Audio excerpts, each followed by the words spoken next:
Welcome to the American Intelligence Media. I'm your host, Thomas Paine, and today I'm with our good friend, geopolitician John Barnwell. Welcome, John. Hello. Today we are going to talk about something that has just come over the waves with so many requests. Betsy told me when she talked with me this morning and even had me read some of the remarks and some of the questions that arose out of one of our last videos, which got a lot of attention all over the internet.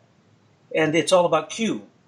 I guess Q is the big topic. You know, people have been calling me, writing me, sending me texts saying, decipher this for us. What is this? What is this? So we stuck in a little section on Q before a section on Saudi Arabia and the thing that's going on there. Yesterday, I think it was. And John Barnwell has been asking me all along to get deeper with this subject. He has a lot to say about it, so we're going to address this. But let me just say a few things from what I read from remarks underneath that YouTube. Some people suggest it's Mike Flynn, who is Q. Some people suggest that it's Stephen Miller. Some people even suggested, I guess in joking, that it's Barron Trump, which I thought was one of the funnier ones.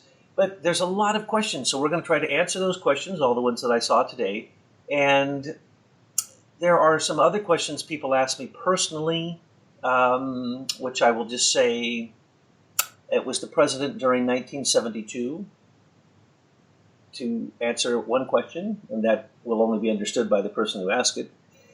But also, we need to try to lay out what it is that other people are saying about this question with Q, who Q is, and what is being addressed in these remarks. And so John has been studying every single remark that Q has made. Let me just reference this to preface it by saying that Q on Star Trek, the omniscient, omnipresent guy who I was giving them a hard time, who was extremely, prideful and arrogant, that's one Q. Then there's the Q who invented the cool little devices that 007 used. I mean, Q was the engineer kind of spy guy gear, inventor. And so Q was always hysterically funny in that he would give, James Bond the exact thing that he needed that he'd use in that particular episode, caper, or thing that he was investigating and having fun with. So we laugh in the signals intelligence community. Anytime we get to name things,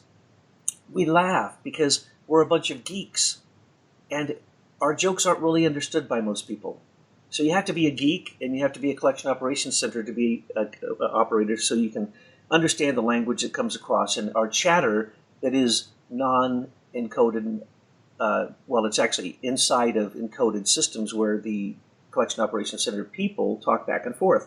And that's the language Q was using. So I had said earlier, and that's what it seems like. But now with some of the things that have been said, I have a completely different opinion, and I will say that I'm going to give my opinion of exactly who I think it is, one of four people, and I will lay $1 on that bet, though I'm not a betting man, because it's so obvious who it is once I thought about it long enough. I really hadn't given much time to this. So, John, can you lay the scene for us and say some of the things that Q has sent out to the world as these enigmas, as these questions, as these predictions, as these things that even Donald Trump linked up to in his own tweeting, that seemed like it was a coincidence that Donald Trump is connected to Q somehow. Can you lay out the story for us, John? Okay. Well, initially we had discussed going over individual statements of Q, or questions really is what they are, which is interesting because it's Q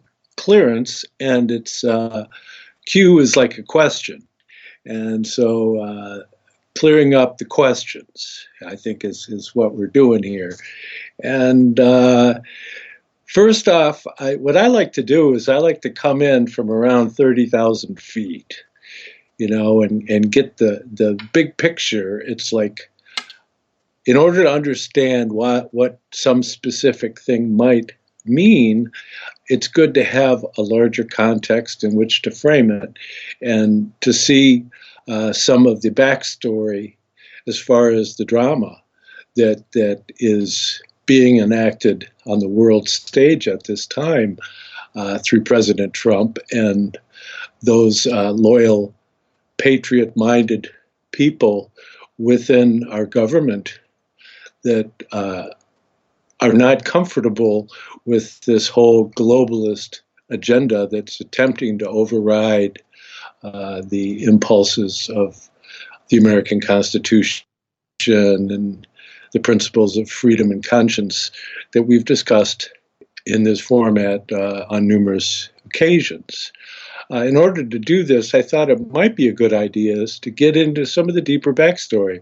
What is all this intelligence? Where does it come from? And where are we now in the saga of human intelligence? Really, if you trace intelligence back, you can go all the way back to the Roman Empire and the fire towers that they created that went all the way through the empire, in which they could send fire signals to each other so that there was very rapid communication between the empire as to anything regarding any insurrections, things of that nature. When we move forward, then we start getting into developments within the Middle Ages, and you have the most developed intelligence organization that arose out of the Middle Ages moving into the Renaissance was the Jesuit order within the Catholic Church, and a lot of what they had worked on was most specifically developed as a weaponized form of intelligence through the Doge of Venice and the council surrounding him, and they were using it to manipulate other countries so that those other countries would conflict with each other, and that would serve the interests of Venice. That's a lot of the kind of scenario that we see today. This modality of intelligence was carried forward into the court of England, and Henry VIII, his counselor in his divorces, was a Jesuit, and this Jesuit impulse seeped into the court, and then it became even stronger when the natural kings of England were deposed in favor of bringing in a Dutch Germanic king. And in that particular period, there was a deal struck with the king that he would give a great deal of concessions to the corporate organizations that surrounded the court. They were referred to in the parlance of England as livery. And the livery is, at this point, 110 different organizations that relate to various trades. They have them for all manner of trades, like for the construction trades or milliners or what have you. The oldest of which is the mercers, and they get to walk in the front of the procession, and they really are the ones that are most embroiled in modern politics and are very much tied into a lot of the international corporatism that's going on, even to the extent of having their tentacles into many levels of the United States government. So why would I bring up all of that? Well, what we're going through right now with Donald Trump, you see him surrounded primarily by military individuals from the Marines and from the Navy. Now, the intelligence within the British Empire developed out of the Navy through John Dee, who organized the British Navy. And in fact, his symbol was a pair of spectacles, and that's where 007 comes from. It's the kind of spectacles they had with one handle on it and two lenses. And he organized it under Queen Elizabeth, and that is the form of organization that came over here through the efforts of the Canadian industrialist Sir William Stevenson, who was able after World War I to develop an intelligence organization. And he had a training facility on the shore of Lake Erie, and in which many of the U.S. intelligence people that entered into what was called the Office of Strategic Services of the OSS, which eventually would metamorphose into CIA. Now, in that context, you have to understand that that was coming out of World War I, and Stevenson did not trust the peace that was formed by Woodrow Wilson and with his 14 points of reparation that almost made World War II necessary in the eyes of Germany. And so consequently, the OSS was organized through the efforts of Sir William Stevenson and others, and it was working with Wild Bill Donovan, organizing the Office of Strategic Services, which then in the late 40s morphed into the CIA. And CIA became unique in that it was a civilian organization, drawing primarily from Yale, the home of Skull and Bones, the secret society. And so consequently, our international visage, our international face and intelligence became something out of the private community, out of the corporate community. And so you have this issue going on in the present day that's been problematic of the public and private sector and all of these organizations that are private corporations. There's private corporations that are servicing the U.S. government regarding intelligence. And so consequently, CIA has become very much many analysts. They don't have as many foot soldiers, so to speak, any gathering human intelligence. And there's been a struggle that has gone on for quite some time between various factions within the intelligence community, which express in Q clearances questions. And although not as clearly as it may seem, if we lead things back all the way to Kennedy, where you have John Kennedy, who was a fan of intelligence, but he became disillusioned with Alan Dulles, who was head of CIA at that time, and he was part of the faction surrounding Prescott Bush, George Herbert Walter Bush's father, and all of the bankers that were so instrumental in helping to bring about the Nazi Empire and the Soviet Union, and so forth. This is all covered in the books of Anthony and Anthony Sutton. And so consequently, he fired Alan Dulles, but Alan Dulles was so embedded within CIA that many of the individuals within CIA maintained their loyalty to Alan Dulles rather than to President Kennedy. And then you have the events of the Kennedy assassination and all the events surrounding all the characters that are involved in that, and you have the release of the documents that Donald Trump forced through, which is quite remarkable in that he went against the wishes of CIA.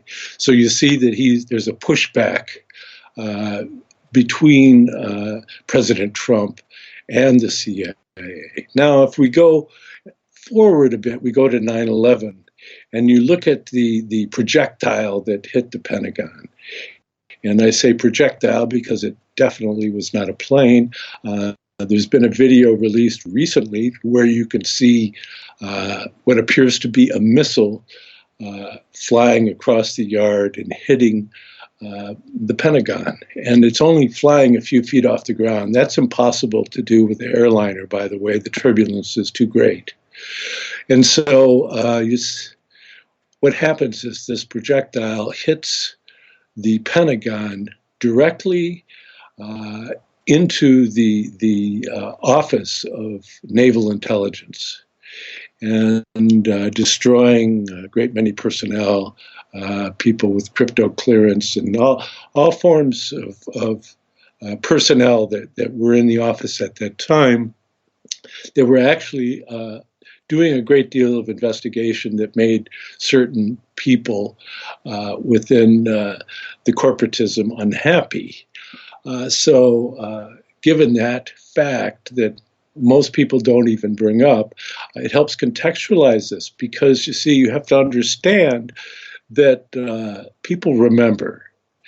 And this tragedy in American history, which led us into all these wars now over the last 17 years or so, and all this, it centers around an event that took out people in those offices, plus the people in the FBI and CIA office in Building 7 that went down and wasn't even hit, plus there were offices dealing with trading that were hit directly, so that there was all this investigation underway that was curtailed through this event.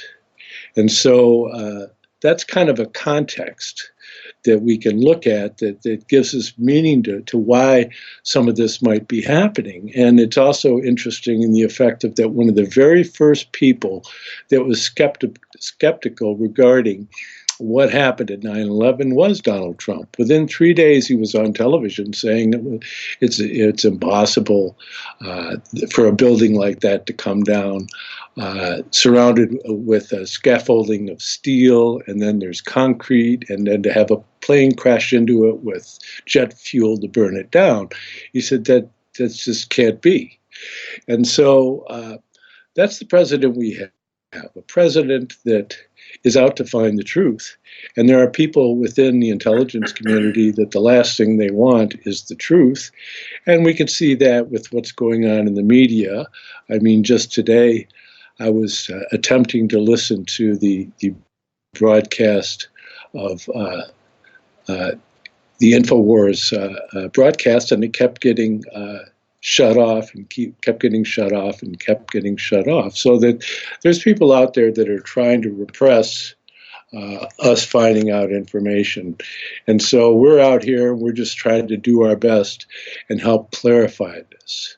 And so that gives us some context in which to understand that there's a struggle going on between the civilian elements within CIA and corporate intelligence, and those individuals within the military intelligence.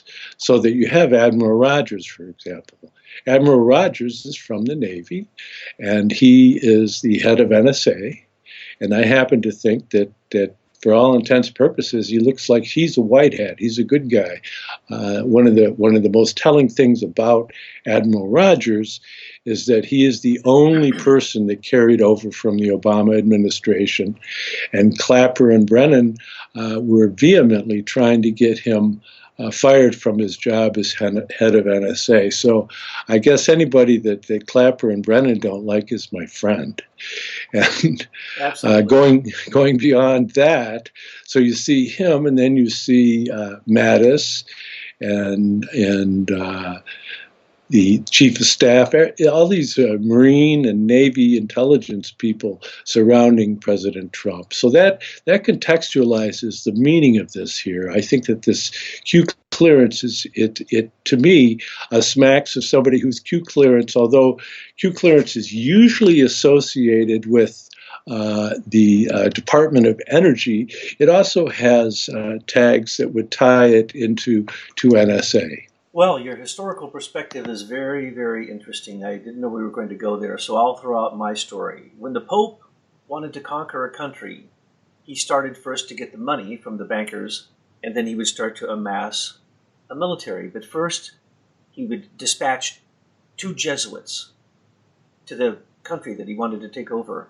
And by the time his army got all amassed and they were ready and they were moving towards the country, the Jesuits would come out with the keys to the city.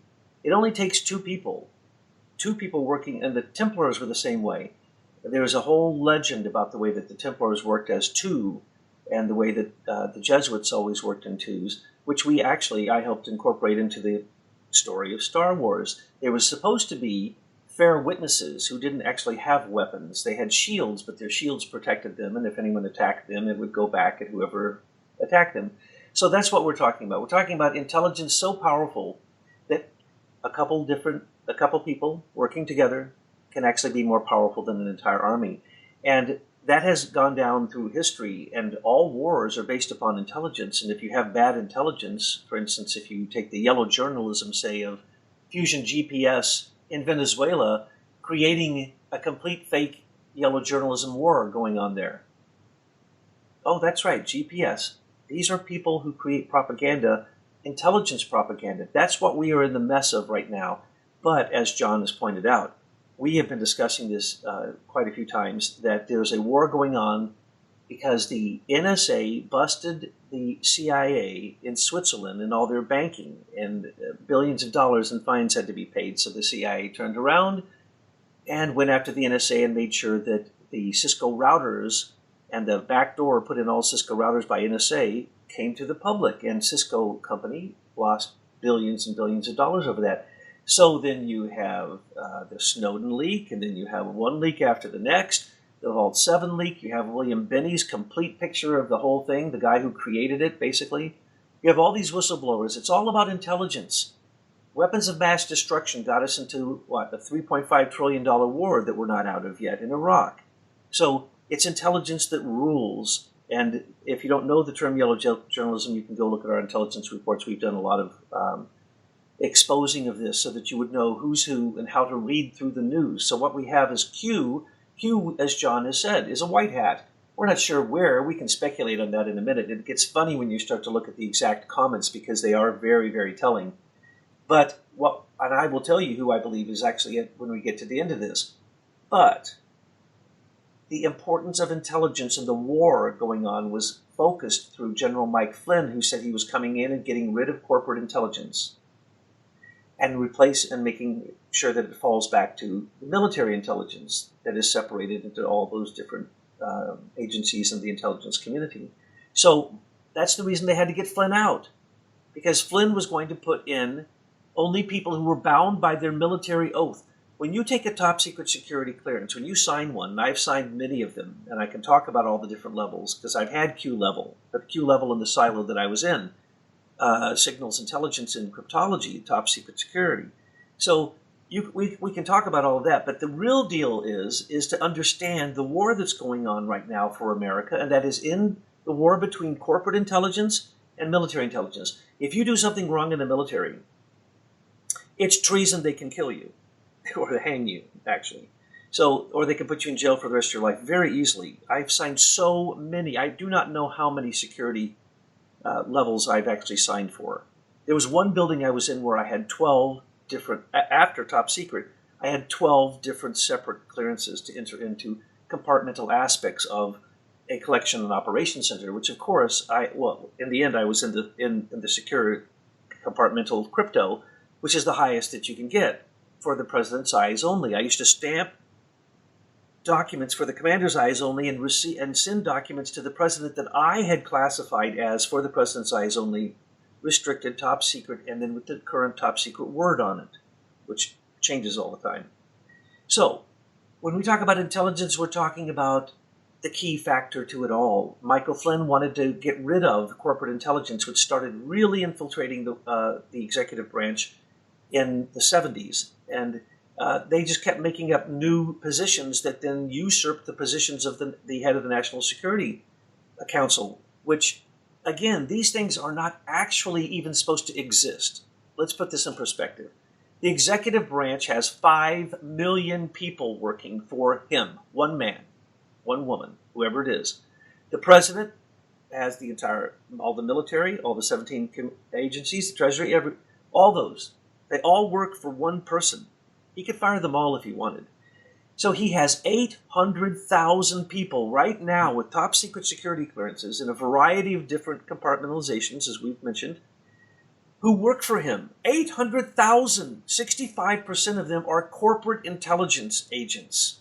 Now, if we look at that, we have a war going on. That is the reason James Clapper, who keeps coming out in the news and making statements about his talks with the president, things he did when he was the head of the Office of the Director of National Intelligence, he's now no longer military. If he was in the military, we could put him in the jail for that. That's why Admiral Rogers has said next to nothing. He's still in the military. It was always almost a concrete rule that the Director of National Security Council had to be military, and usually an admiral or general or above, different ranks of general and admirals, but they were always military because they're the ones who actually control DEFCON, whether we go into war and the different levels of DEFCON. I worked directly with that. As a matter of fact, there were times that I sent things to the president's, for the president's eyes only, that put us into DEFCON.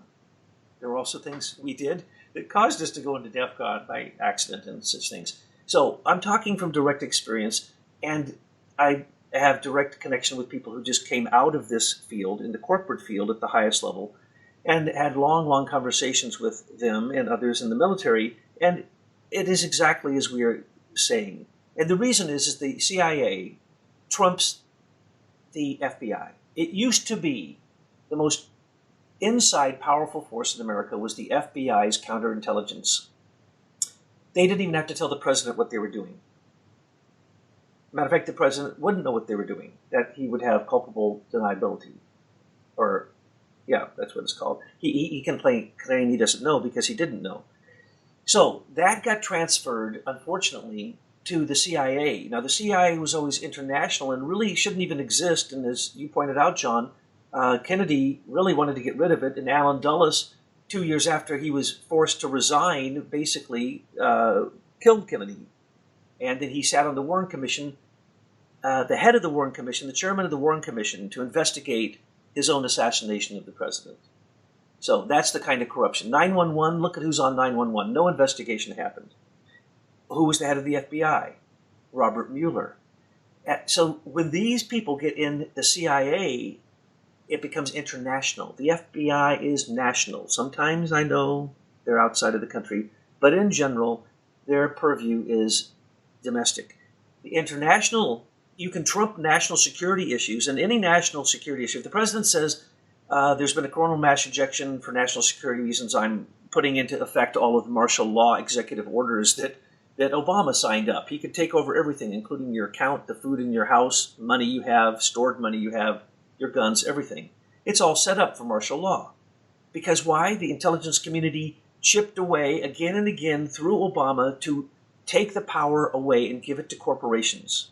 And the corporate intelligence rules America up until the time Trump was elected. Then he didn't even want to know what they had to say. As he said, he has his own intelligence. So the best intelligence ever were the Jesuits, okay? And even Hitler says that, and even the CIA says that. They're all modeled on the Jesuits. So it's subversion, it's espionage, it's lying, it's deceit. It's going towards where things, targeting individuals. So the intelligence wars going on right now, we can't get into bigger. So Q could be an intelligence agent. At first I thought he was what's called a predictive linguistic metadata analyst. That's what he sounded like at first. He actually used language from signals intelligence on a very high level, because those little codes that we use are kind of this cute kind of geek language.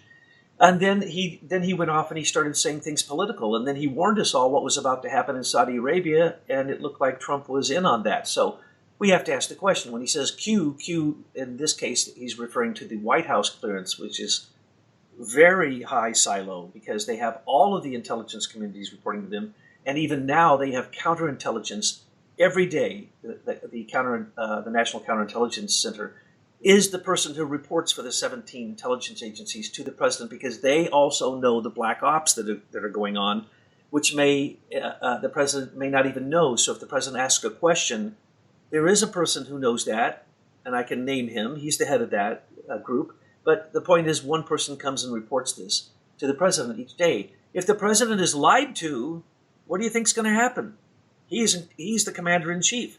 He has 5 million people working for him, and whether they like it or not, they do have to follow his orders. So, who is Q? Q, let's talk about the content of Q, and let's see if the content of Q can reveal it even more. But I might as well go ahead and tell anybody who's waiting to hear me say this. Q, I say, I will bet a nickel on this one, is either the former director of the Global Engagement Center or the 3 top techs who resigned at the same time. They resigned about a week, some of them a week, 2 weeks after the head of the Global Engagement Center, which is the group that controls all broadcasting in America and the whole world. It's the Board of Broadcasting Governors. It's part of the Department of Defense, and now it's legal for them to operate and do propaganda in this country. And they admitted they were doing propaganda through Facebook, through Google, and they admitted what they were doing. So these guys, and they were all 4 guys, all of them left at the same time. The reason they left is because it was found out what they were doing, and then they came out and admitted what they were doing and said they were ordered to do it, so it's not their fault.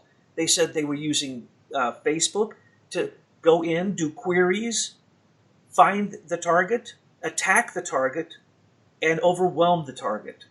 And this is what they were doing. So it was basically warfare against Americans, and they were the fake Russian ads. They were the fake memes that popped up.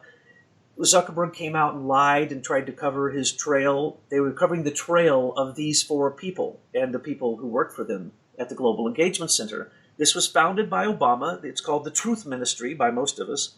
And Trump put his people in charge, and they now quit because they're not going to be part of it when they saw what was going on.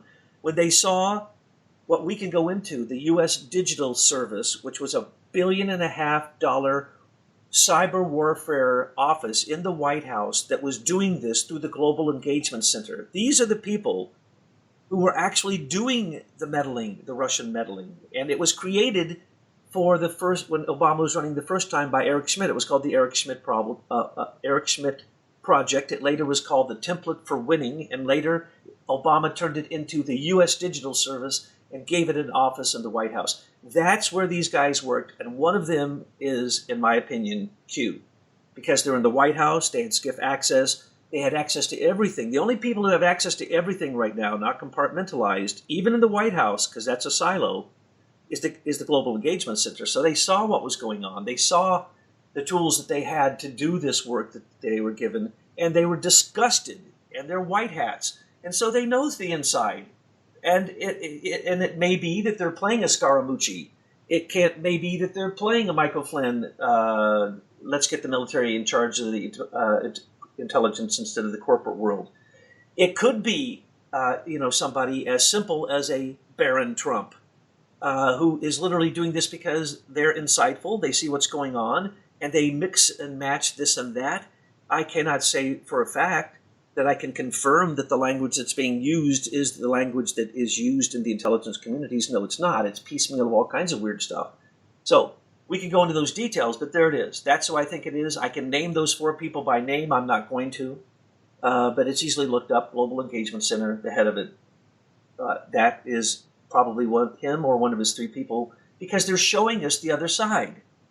They're showing us that this is what the NSA is doing on Facebook. This is what the CIA is doing through Google. This is what Amazon is doing through the CIA. They're all hand in glove. They're all working together.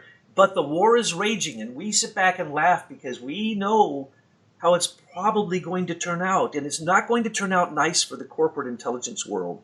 So we see them falling. We see them desperate. Remember, Clapper worked in the corporate intelligence world. So did John Brennan. They're not true Americans.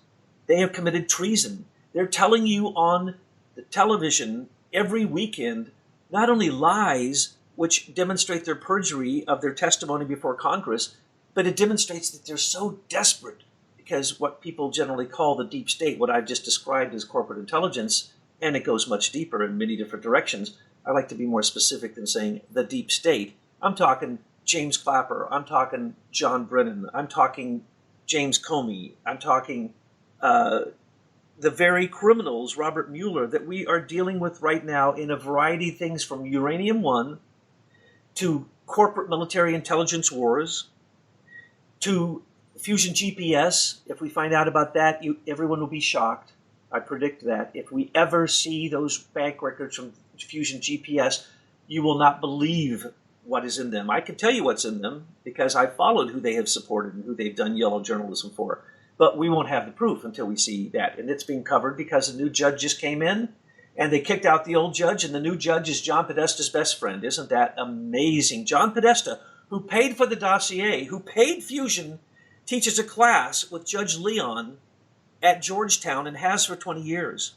So, there's no cronyism going on there. There's no conflict of interest. How do you spell that? I don't know how you spell that. John Podesta is equally as guilty as Tony Podesta and Paul Manafort. They never registered as foreign agents. They lobbied for all of these things we're talking about, and they have top secret security clearances, and they haven't been revoked. Clapper's hasn't been revoked. John Brennan's hasn't been revoked. How do these people still have access? They don't even work for the United States government now. That's how a Comey or a Robert Mueller get inside information, go out, work for corporations and insider trading, and they become mega millionaires. But, John, when Q stated that Huma Abedin was going down and John Podesta were going down, it ain't happened yet. What do you think about that? Well, I think that it's called getting your ducks in order. And if you look at the timeline of Q clearance, he makes the very specific case that there are things in there that are not correct, and that it has to be that way so that it doesn't reveal things that are going to be happening. So it's all kind of mixed in there, and so only in retrospect is somebody going to be able to come to clarity on many of the things that are in there. What I think is most interesting, though, is that Hillary Clinton supposedly sprained her ankle, and then she said she broke her toe, which is a very different feeling. If you've ever broken your toe or sprained your ankle, which I have, they don't feel at all similar. But she's wearing a boot on her foot now. And so is John McCain, by the way. He's wearing a boot on his foot. And there are some people that feel that they are using those boots to disguise GPS tracking devices because they're basically not supposed to go anywhere while certain things take place. So I think that there's probably a lot more going on behind the scenes than becomes obvious. Of course, the corporate media is not going to be any help finding these things out. We've seen how little they've reported the thousands of pedophilia arrests that have been going on. They don't cover that at all. It'll hit a local media outlet, and then that's it. And so as far as Huma, I know that she's, they just make reference to that people are going to testify. They don't bring up the word indictment. And so it's kind of tricky because part of the problem here, if you go back to what Larry Nichols said, Larry Nichols, who was a complete insider in the Clinton crime organization, which it was so bad that it made him leave. But the birth of their organization had to do with what they created in Little Rock back when Clinton was governor there. And this whole operation having to do with taking money from the taxpayers of Arkansas and creating loans that didn't have to be paid back, and then the Rose Law Firm would get kickbacks. But anyways, Larry Nichols says, who are you going to go to? It's just like what you were saying about Podesta and the judge. Okay, let's have this go to court, and then you see the judges like best friends with John Podesta. That's the problem, is that there's so many different levels at which these kinds of indictments can get derailed that you have to be in a situation to where you can put it before a judge who's going to act judiciously. And then again, that returns to your comments about the placement of military within the intelligence community. We wouldn't have that problem were it not this difficulty, the graying of public and private, corporate and government that's been creating so many problems. Because you can look at Huma Abedin and you can see all her ties to the Muslim Brotherhood, which many people, including myself, feel it should be reclassified as a terrorist organization. Her mother is one of the big wheels and has written about the advantages of genital mutilation for women and crazy stuff like that. So, this whole thing, the way it's going on and what's going on with her husband, Anthony Weiner, and then the computer with the insurance file that if you go to Snopes, they say that that's not true. But then what is Snopes? George Soros has donated a ton of money to Snopes to be a watchdog for the globalist agenda.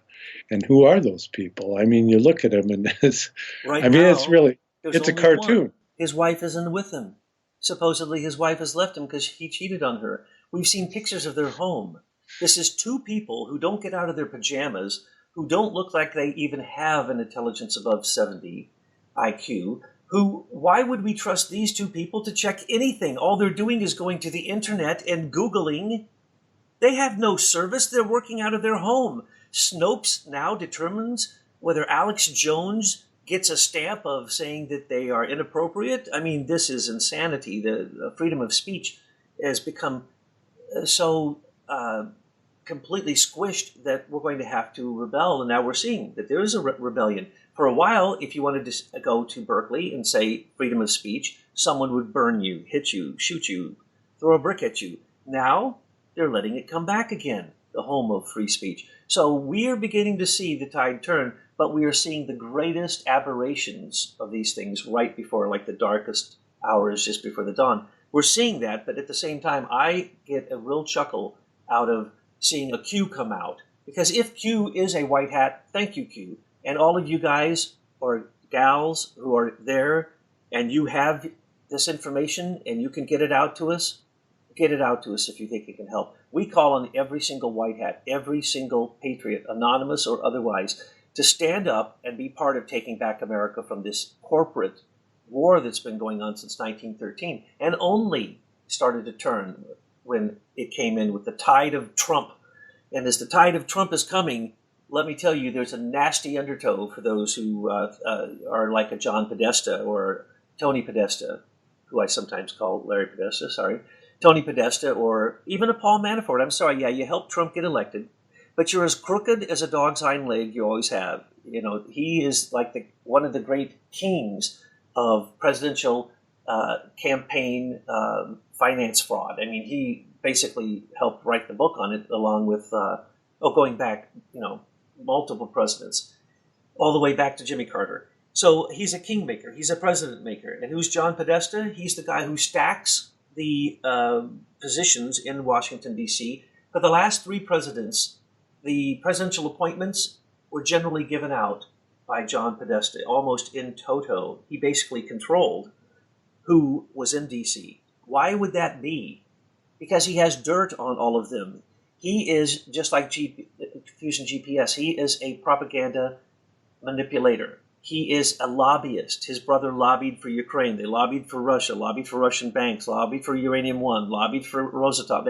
They lobby for everybody. They lobby for criminals. They lobby for the very criminal drug lords that then the CIA banks get $1 billion fine because they helped launder $200 billion worth of money. Well, that's the price of business, is you just have to have the right people in the right positions, and then you just pay and nobody goes to jail and they keep doing it? Yes, folks. And Fusion GPS and Manafort's company, Stone, Manafort, Kelly and Black, I think is its name, or there's a whole variety of them, but those are the two most powerful ones in Washington, D.C., and they generally play both sides. One plays Republican, one plays Democrat, generally, and then Podesta Group uses Fusion. Fusion they're not even good lobbyists. They're just bad propagandists. Look at that dossier. It's an embarrassment. Anyone who would read a single one of those installments and think that was real really has never had any experience in that domain, obviously. So what we're seeing is beautiful. I see that it's crumbling, John. And Q, good. I think we need A, B, C, D, E, F, G, H, I, J, K, all the way to Z, and then start doubling up. A, B, B, because that's the way the rule system works. So I want everybody in all those levels to start giving out information. Whistleblowers have changed the dynamics of the intelligence manipulation of the American public and the American military machine and the military-industrial complex that supports it. Citizen journalists, just like us, little tiny people, as John loves to say, only 3% of the population in America, in the 13 colonies, participated in the American Revolution, and yet they won it for the rest. So it doesn't take a lot, folks. And as we're seeing these frayed edges and these unraveled sweaters, and we're seeing Robert Mueller standing there trying to condemn Trump when he is the scammer behind Uranium One, and he's not going to look into that. That's as big a Russian collusion that there ever could be, and it's already been convicted. And he's going to ignore it. He was part of ignoring it. He was part of convicting the Russian oligarchs here in America for Uranium One. He was part of hiding it.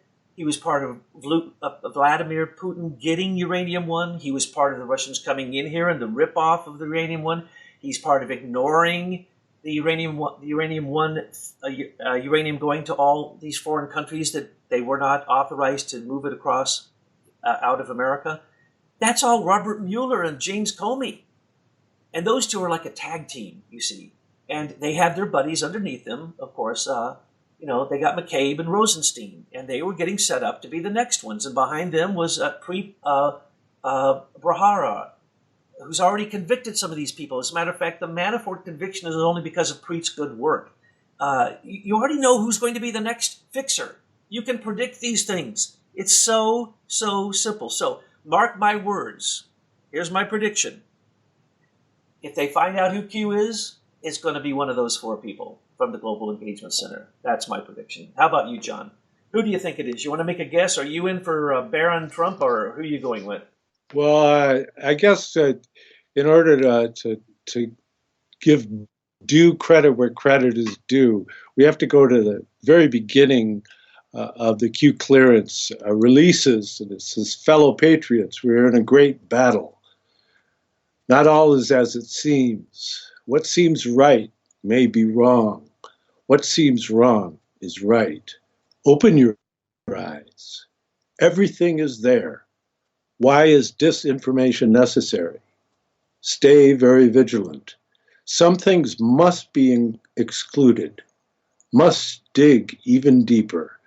Some things must be included. Picture still not all complete. Think grouping. Are we getting all that we deserve? Note, everything's still being monitored and recorded. How is disinformation effective? How was the infiltration not discovered? Swamp, extremely murky, bad actors, very much still at play. Swamp is very deep. Look to Hollywood for examples. R's and D's, Alice in Wonderland. Now, if you dig into the text of this, you see that there's letters surrounded by brackets. And if you take the first 8 letters, it spells, "We are all." I agree with every word of that, except that, remember, our job is to create discernment so that we understand what is disinformation. And disinformation is usually extremely obvious because the people who make it are stupid.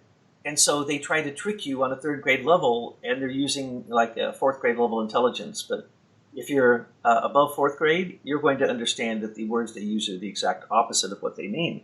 Thus, when the United States Enrichment Corporation, okay, guaranteed, it's not United States. They didn't enrich anything except themselves. So that's how you interpret the doublespeak that's being used for disinformation. And I think that's beautiful. I thought it was actually very inspiring to read Q's words. Yeah. And as he says, we are all. John, thank you so much for being with us today and for discussing this. I know we'll be having further discussions. I also just want to give a shout out to all of you who are still listening at this late 15-minute marker, that we have something big coming out. Just like Trump said something big was coming out, and Q said something big was coming out, and then Saudi Arabia basically just collapses their Western corruption in a matter of weeks.